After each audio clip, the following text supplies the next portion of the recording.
안녕하십니까 학생 여러분. 사회 문제 해결을 위한 정책 디자인 첫 시간을 시작하겠습니다. 최근 우리 사회는 그 어느 때보다 빠르고 복잡하게 변화하고 있습니다. 그 속에서 우리는 살면서 크고 작은 문제들과 마주하게 됩니다.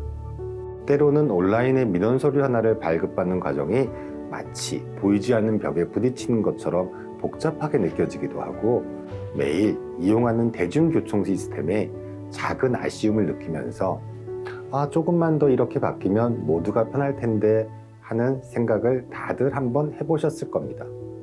이러한 경험들은 단순한 불편함을 넘어 때론 우리에게 답답함과 무력감을 안겨주기도 합니다. 바로 이러한 경험 속에서 우리는 왜 이 문제는 이렇게 오랫동안 남아있을까? 더 나은 방법은 정말 없는 걸까? 와 같은 근원적인 질문을 품게 됩니다. 오늘 우리는 이 질문에 대한 해답의 실마리를 서로 무척 다른 세계에 속한 것처럼 보이는 두 단어의 조합에서 찾아보고자 합니다. 바로 공공정책과 디자인의 만남입니다. 정책이라 하면 흔히 정부의 공식적인 활동, 법이나 제도 같은 딱딱하고 거대한 시스템을 떠올리기가 쉽습니다. 반면 디자인이라고 하면 제품의 미적인 형태나 시각적으로 아름다운 무언가를 만드는 창의적인 활동을 생각하게 되죠. 하나는 이성적이고 하향식인 반면 다른 하나는 감성적이고 사용자 중심적입니다. 하지만 이처럼 전혀 다른 성격의 두 개념이 어떻게 결합하여 우리 사회의 난제들을 해결하는 새로운 열쇠가 되고 있는지, 그리고 그 과정을 통해 여러분이 어떻게 문제 해결의 주체가 될 수 있는지 지금부터 함께 탐구해 보도록 하겠습니다. 전통적으로 정책은 소수의 전문가나 관료들이 문제를 정의하고 해결책을 수립하여 대중에게 전달하는 방식으로 이루어졌습니다. 이를 공급자 중심, 하향식 접근이라고 부릅니다. 이는 마치 의사가 환자에게 어디가 아픈지 묻기보다 이것이 당신에게 필요한 처방이 따르십시오 라고 말하는 것과 유사합니다. 관료제 특유의 효율성과 예측 가능성을 바탕으로 이러한 방식은 과거 사회를 빠르게 발전시키는 데 기여한 것은 사실입니다. 하지만 이 접근법은 시민을 정책의 수동적인 수혜자로만 여기며 실제 삶의 복잡한 맥락을 놓칠 수 있다는 명백한 한계를 가집니다. 하지만 현대사회의 문제들은 과거와 비교할 수 없을 만큼 복잡하고 다층적으로 변했습니다. 이제는 새로운 접근법이 필요합니다. 여기서 디자인은 중요한 역할을 수행합니다. 이때의 디자인이란 단순히 심미적인 결과물을 만드는 행위를 넘어 문제를 사용자, 즉 시민의 관점에서 바라보고 해결하고자 하는 과정이자 사고방식을 의미합니다. 이 모든 과정의 가장 첫 단추는 바로 공감 엠퍼시입니다. 통계나 데이터 뒤에서 가려진 실제 사람들의 생각과 감정, 그리고 그들이 겪는 어려움의 본질을 깊이 이해하려는 노력, 이것이 바로 디자인적 사고의 핵심입니다. 정책의 최종 수요자인 시민들이 겪는 어려움에 깊이 공감하고 그들의 목소리로부터 해결의 실마리를 찾는 것, 이것이 바로 우리가 주목해야 할 상향식 버텀업 접근입니다. 이는 앞선 의사의 비유를 다시 가져오자면 어디가 어떻게 왜 아프신가요? 라고 물으면 환자와 함께 치료법을 찾아 나서는 과정과 같습니다. 즉, 시민을 통치의 대상이 아니라 문제 해결의 가장 중요한 파트너로 바라보는 관점의 전환입니다. 바로 국민을 위한 정책에서 국민과 함께하는 정책으로 For the People에서 With the People로 나아가는 것, 이것이 정책 디자인의 출발점입니다. 그렇다면 이러한 공간과 상향식 접근이 실제 현장에서 어떻게 구현될 수 있을까요? 하나의 구체적 사례를 통해 깊이 있게 이해해 보겠습니다. 바로 리빙랩입니다. 우리말로 하면 살아있는 실험실이라는 시도입니다. 여기 언덕과 골목이 많은 한 고령화 마을이 있습니다. 주민인 어린 씨께서는 마을 버스는 병원이나 시장 방문을 위한 거의 유일한 수단이었지만 기존의 노선은 실제 생활 동선과 맞지 않아 불편함이 컸습니다. 예를 들어 무거운 짐을 들고 정류장에서 집까지 15분 넘는 오르막길을 걸어야 했고 경로당을 가려면 차라리 걸어가는 게 나을 정도였습니다. 아마 과거의 방식이었다면 담당 공무원이 지도 위에 자를 대고 가장 효율적으로 보이는 직선의 노선을 기획했을 것입니다. 숫자로 된 데이터만으로는 결코 알 수 없는 주민들의 실제적인 고충이 담겨 있지 않은 책상이 노선도였을 것입니다. 하지만 이 마을에서는 리빙랩을 통해 주민들이 직접 나섰습니다.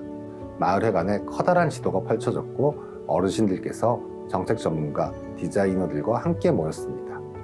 이때 전문가는 선생님이 아니라 어르신들의 목소리를 듣고 그들의 지혜를 이끌어내는 조력자, 퍼실리테이터 역할을 했습니다. 어르신들은 주름진 손으로 매일 다니는 길, 장을 보는 경로, 병원에 가는 길 등을 지도 위에 직접 스티커와 펜으로 표시하며 자신들의 소중한 경험을 공유했습니다. 여기는 길이 좁아서 버스가 못 다녀.